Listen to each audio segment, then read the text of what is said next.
मेरा नाम रमेश कुमार है। मैं यूपी का रहने वाला हूँ।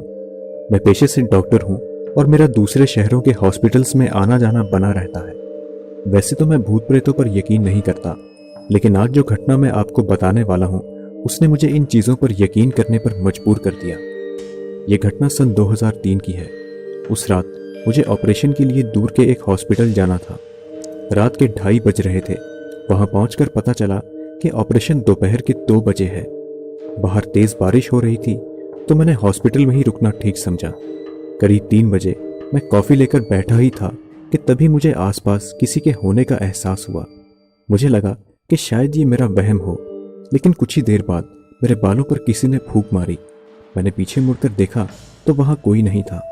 मैंने तुरंत अटेंडेंट के पास जाकर उसे सब बताया, लेकिन उसने मेरा बिल्कुल विश्वास नहीं किया, बल्कि ये कहा कि बाहर तेज हवा चलने के कारण आपको ऐसा लगा होगा। वैसे भी मुझे काफ़ी नींद आ रही थी तो मैं बेंच पर लेट गया।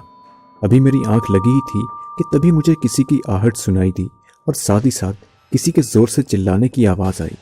मैंने चारों तरफ देखा तो वहाँ कोई नहीं था। मैं दोबारा अटेंडेंट के पास गया, लेकिन उसका कमरा लॉक था। फिर मैं उस कमरे की तरफ गया जहाँ से मुझे वो चीख सुनाई दी।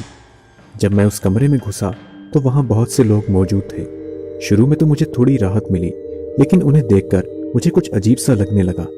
मुझे लगा कि अब यहाँ रुकना मेरे लिए बिल्कुल भी ठीक नहीं है।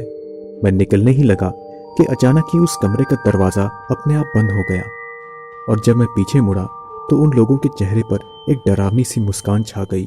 मैं किसी तरह अपनी जान बचाकर वहां से निकला तो बाहर मुझे एक बूढ़ा आदमी मिला। जब मैंने उसे सारी बात बताई तो वह बोला, साहिब, आपने जो कुछ भी देखा और सुना वह एकदम सही है। इस हॉस्पिटल के बनने से पहले यहाँ पर एक कब्रिस्तान हुआ करता था, जिसे तोड़कर एक हॉस्पिटल बनाया गया। इसलिए यहाँ पर अजीबोगरीब घटनाएं होती रहती हैं। मैं तुरंत वहां से भाग निकला और भगवान का शुक्र है कि मैं सही सलामत अपने घर पहुंच गया। तो दोस्तों, अगर आपको ये कहानी पसंद आई तो इसे लाइक और शेयर जरूर करें। अगर आप कुछ ऐसी ही भूतहा कहानी सुनना चाहते हैं तो हमें कमेंट्स के माध्यम से जरूर बताएं।